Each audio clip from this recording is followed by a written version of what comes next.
Hi everyone, it's Miss Mary from Skokie Public Library, and I'm so glad to be with you all today to be able to read you another story. You know, right now, we all have to stay home for a while because we want to be safe, and the library's closed, so we can't do our regular story times. But fortunately, we can do story times online. And I'm so happy today to be able to talk to all of you and read you a story. And I want to say a special hello to the Rise and Shine group that always come to Rise and Shine Storytime on Monday mornings and see Miss Kathy and me. We miss you a lot, and we're so glad you're here.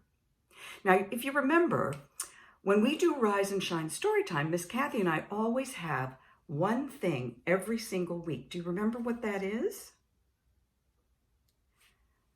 Well, in case you don't, I'm going to show you right now. It's our magic box. And in this magic box is what we're going to be reading about today. Now, anybody have any ideas what might be in here? I'm going to shake it a little bit. Let's see if we can figure it out that way. No. Doesn't seem like it's anything really huge. What do you think? Maybe a pizza? Maybe a tiger? That'd be kind of scary. Maybe a train? Let's take a look. Oh, you know what it is? It's my old friend, Corduroy. Now, you may know Corduroy, but if you don't, he's a pretty famous bear. He lived in a department store, and he was always wondering who was going to take him home. So today, we're going to read about Corduroy, and as we do, I want you to just think about your special friend. If you have somebody like Corduroy that you like to just hang out with and maybe snuggle up to every once in a while. Corduroy by Don Freeman. Copyrighted by Viking Penguin Press in 1968. Freeman.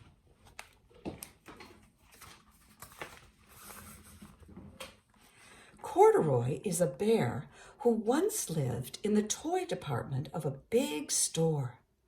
Day after day, he waited with all the other animals and dolls for somebody to come along and take him home. The store was always filled with shoppers buying all sorts of things, but no one ever seemed to want a small bear in green overalls. Then one morning, a little girl stopped and looked straight into Corduroy's bright eyes. "Oh, Mommy," she said, "look, there's the very bear I've always wanted." "Not today, dear," her mother sighed. "I've spent too much already. Besides, he doesn't look new. He's lost the button to one of his shoulder straps."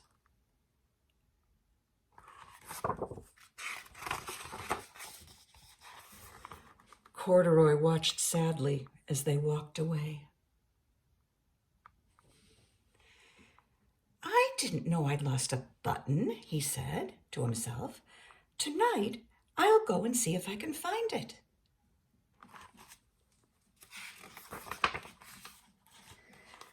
Late that evening, when all the shoppers had gone and the doors were shut and locked, Corduroy climbed carefully down from his shelf and began searching everywhere on the floor for his lost button.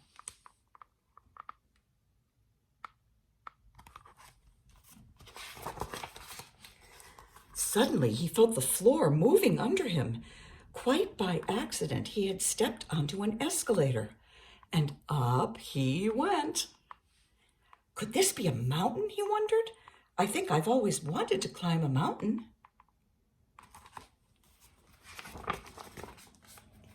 He stepped off the escalator as it reached the next floor, and there, before his eyes, was an amazing sight. Tables and chairs and lamps and sofas and rows of beds. "This must be a palace," Corduroy gasped. I guess I've always wanted to live in a palace. He wandered around, admiring the furniture. This must be a bed, he said. I've always wanted to sleep in a bed. And up he crawled onto a large, thick mattress. All at once he saw something small and round. Why, here's my button, he cried, and he tried to pick it up. But like all the other buttons on the mattress, it was tied down tight. He yanked and pulled with both paws until pop! Off came the button, and off the mattress Corduroy toppled, bang, into a tall floor lamp. Over it fell with a crash. Corduroy didn't know it, but there was someone else awake in the store. The night watchman was going his rounds on the floor above. When he heard the crash, he came dashing down the escalator. Now, who in the world did that? He exclaimed. Somebody must be hiding around here.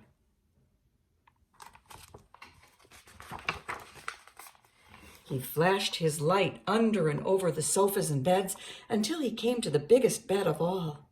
And there he saw 2 fuzzy brown ears sticking up from under the cover. Hello, he said. How did you get upstairs? The watchman tucked Corduroy under his arm and carried him down the escalator and set him on the shelf in the toy department with the other animals and dolls.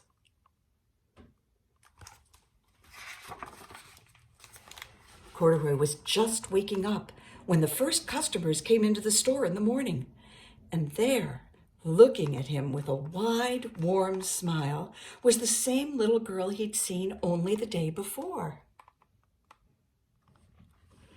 I'm Lisa, she said, and you're going to be my very own bear.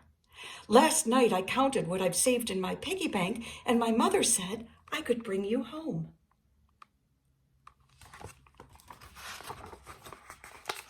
Shall I put him in a box for you? The saleslady asked.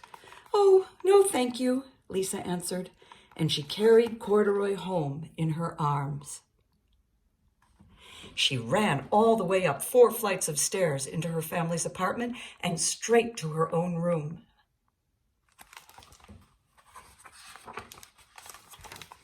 Corduroy blinked. There was a chair and a chest of drawers, and alongside a girl-sized bed stood a little bed just the right size for him. The room was small, nothing like that enormous palace in the department store. This must be home, he said. I know I've always wanted a home.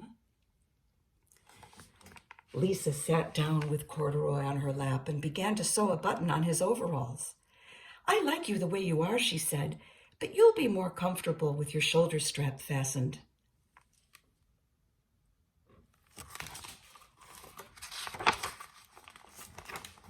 You must be a friend, said Corduroy. I've always wanted a friend. Me too, said Lisa, and gave him a big hug.